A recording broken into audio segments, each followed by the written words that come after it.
What's up, guys? It's Monday, January 26th. 10 college basketball games today. I'm gonna go over all of them and give you my side, and I'll tell you the plays I'm locking in. I probably bet almost every game. Um, Small slate, so I kind of do like some of these games. There's kind of some gross games on here, but sometimes those games are fun. But hope everyone's safe from the snowstorm. You know, up here in the Northeast, it's pretty bad. Got a couple feet of snow, still snowing. It's supposed to be cold for like 10 days, so it's not going nowhere. But if you got snow, I hope you're safe and warm. And if you don't have snow, then the heck with you. I'm jealous. But without further ado, let's get into this. So first game, tip off 6 p.m. It's a game I can't bet because it's a New York State game. But Lemoyne at Fair Lake Dickinson. Fair Dick. I like Lemoyne here. 5-2 in their last 7. They're back on the road. They play well on the road. I'm not sure there's gonna be a ton of fans there, so home, whatever. I don't know if that matters. It's not that far of a travel spot. -2.5. I like the -2.5. Lay it on the money line. Lay the -2.5. It's a Lemoyne spot for me, but I'm not gonna go too crazy because I can't bet it. So next game, 7 p.m. tip. It is Penn State at Ohio State. And I like Penn State to cover the 12.5 here. It's just a big number. It's a lot. It's they both have bottom 300 schedules. It's Ohio State is just coming off the best game of their season. Even though they lost, they just played Michigan really really close, exerted maximum effort, and they lost. It's a kind of a letdown. It's kind of coming off those games are just classic spots where especially if they won that game. It's just a classic spot where they're either going to come in here and absolutely pummel Penn State, or it's going to be a close game all the way to the end. And I'm going to go with the close game all the way to the end. So there's a bet on DraftKings. I primarily use DraftKings, so I'm not really sure what the other books, because New York State is so limited. But there's a bet for one team to cover both halves by a certain spread, and I'm going to take that. It's probably going to be like 6.5. Penn State to cover both spreads by 6.5 points. I kind of like that. I'm also going to sprinkle on the money line because I know there's like plus 700. 0-8 in the Big Ten, I know, but that's why I just think it could be a sleepy spot for Ohio State coming off that big letdown loss against Michigan where they just put everything they had into it. So yeah, I think that plus 12.5 for Penn State is a good number. So I'm going to lay that, lock that in. That's my play. Sprinkle on the money line. And if you have a hard time finding that play, there is a link to our Discord on my profile. I will put it in the description of this video as well. It's free, so you jump over there, and there's always a ton of action. Real active. A lot of people going back and forth. I think we got like almost 600 members now. So yeah, come on over to the Discord. Get all my plays. Everything is free for now. So next game, 7 p.m. Louisville at Duke, and two top 20 teams. Ken Palm's got Louisville at 16. They got Duke at 3. I think that Brown for Louisville is back to guard, so their guard play will increase even more. They already have really good guard play. Almost knocked my camera over. But I don't think it matters. I just think this is a classic Duke spot at Cameron. 7.5 is not that much. I mean, it is, but it really isn't if you look at the way Duke has been beating some of these teams this year. And Duke is Duke. They have the best player in the country, arguably. I mean, he might not be the best, but he's good. Boozer's good. And it might be close to halftime. Louisville might stick around. They might even win the first half, but I just think Duke's comes out, suffocates them in the second half, absolutely pummels them, wins the second half by 10 points, especially if they're down at halftime or if it's close. And I love Pat Kelsey. I'm a big Pat Kelsey fan. He's kind of been shooing me away this year, but yeah, they lost to Virginia by 9. They lost to Stanford by 4. Duke cruised in both of those games. But, yeah, I just don't even overthink it. Lay the 7.5 with Duke. And I'm probably going to use them as a parlay piece. I'm not sure what the money line's going to be, but probably like -2.5, -3.5. I'll use as a parlay piece. And same thing with Penn State. Jump back to that game real quick. Like +20.5. If the game is 12.5, like to get them at +20 is going to be like -280. Like that's you put two -280s together, you're almost at +100. So it's almost worth it to think about that. Next game, 7 p.m. is Central Connecticut at Stonehill. So Central Connecticut coming off I think they were 10.5 point favorites, and they lost. So yeah, I don't think they do that again. They're back on the road, but they're 5-6 on the road this year. They're not bad. They both these teams are on 2-game losing streaks. Stonehill's offense is horrendous. They average 63.7 points per game.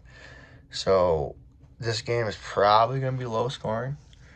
I'm not sure if I would attack a total here or the money line. I'm going to stick to Central Connecticut money line, but you can always play an under, like an all under in a parlay. I like 142.5. That's the number I came up with for an under as an alt. I haven't even checked what the number would be on the sportsbook yet. So, like I said, I haven't really looked into this game too much. I am going to bet Central Connecticut on the money line because, like I said, I'm going to bet every single game today. I just think they bounce back after that loss where they were 10.5 point favorites at home and they lose. So, take them to bounce back. Next game, the I-20 rivalry in Texas. Abilene Christian at Tarleton State. And I think this is going to be a banger. I think this is the best game on the slate other than Arizona BYU. So Abilene Christian's 2-3 in their last 5. Tarleton State is 1-4 in their last 5. But there's a pretty big discrepancy between the offenses. I think Tarleton State's offense is a lot better than Abilene Christian's offense is. And they just play at pace, and if they get going, they can really put it on you. So yeah, it's a get-right spot for Tarleton State. I like them at -4.5, and I like them on the money line for a parlay piece. But yeah, let's go Tarleton State. Next game, 7 p.m. Also going to be a banger. Jackson State and Florida A&M. I know people don't think of those two teams and think banger, but it's just going to be a good game, and I am interested in these small, ugly, mid-major games. They're fun to watch, they're fun to bet, and you can make a lot of money on them. So, yeah, Jackson State has played a tough strength of schedule this year. They're 3-2 in their last 5. They are in the top of the SWAC, and they play at a top 50 pace. Both teams can give up points. Both teams can give it up. So the over is always a good play. Florida A&M is 5-0 in their last 5, though. So they're coming in. They're getting 5.5 or hanging 5.5 points. So their only conference loss is to Bethune, and Bethune has the best player in the conference, in my opinion. But yeah, we'll go over that soon. And I kind of hung up on this one for a little bit. I wasn't sure which way I wanted to go, but I'm gonna lay the 5.5 with Jackson State, and this is gonna be my favorite money line play, underdog play of the day, is Jackson State money line. I think they come in here and get it done at Florida A&M. I think points will be scored. But all right, next game is 7 p.m. Most of the games are 7 p.m. tonight, so this is Alcorn State at Bethune Cookman, and this -12.5. That's a big number, but Alcorn is really bad, really really bad. They're like 1-14 on the road. I'm pretty sure one of their 3 wins was against a D2 school as well. They're not good. And common opponents, Alcorn's 0-2, Bethune Cookman's 2-0. And they're playing well in conference. They have the best player in the conference, and Dr. Bradley. He was ineligible for the beginning of the year, but he's back now. And yeah, this guy averages like 23 and 10 in his sleep. So I just don't know if they'll have any answer for that.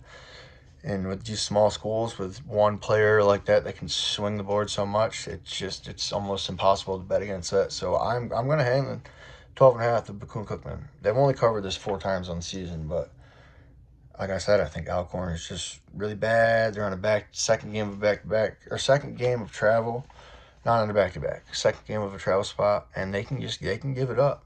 So yeah, Bethune Cookman minus 12.5. Next one, Morgan State at Norfolk State, and this could be a good game. I don't I don't know. I'm not this isn't really my cup of tea. I like Norfolk State minus 9.5, but they've been playing well, and it might be lit there. Like the environment in that arena might be lit. So Norfolk State has played like a top 150 strength of schedule, 3-2 in the conference, 3-2 in the last five. Um, I just see them coming in here and getting it done as a home team. 9.5's a lot, but I'm gonna go ahead and lay 9.5 for Norfolk State. And that's it. That's my lock. And next game. This is also a 6 p.m. game, so I missed this game earlier. Jump back to it now. So Delaware State at South Carolina State, and this is gross. Yeah, two bottom 360 teams in KenPom, so they are in the bottom 5 worst teams in the country, metric wise. So South Carolina State has played like a top 100 strength of schedule. That's about the only the only good thing about this when you're looking at it. The Delaware State's last win was against a D2 opponent. So I don't see them beating South Carolina State. It's just an ugly game to bet on. I'm gonna go ahead and take the minus 1.5 with South Carolina State, but it's yeah, it's kind of a gross one. So 8 p.m. Utrgv at Texas A&M Corpus Christi. This is a revenge game from January 3rd, and Utrgv has recently beat McNeese, who is number 66 in KenPom, and Sela, who has a top 150 defense in the country. So, like I said, it's a revenge game. They're getting 1.5. They're plus 105 on the money line. I'm going to go ahead and I'm going to bet that. I'm probably going to bet both of those, the plus 1.5 and the money line. I know they're pretty close, but if money line hits, you hit both, and if they lose by a point, at least you cover a little bit. But yeah, this is like one of my favorite plays of the day. Utrgv money line.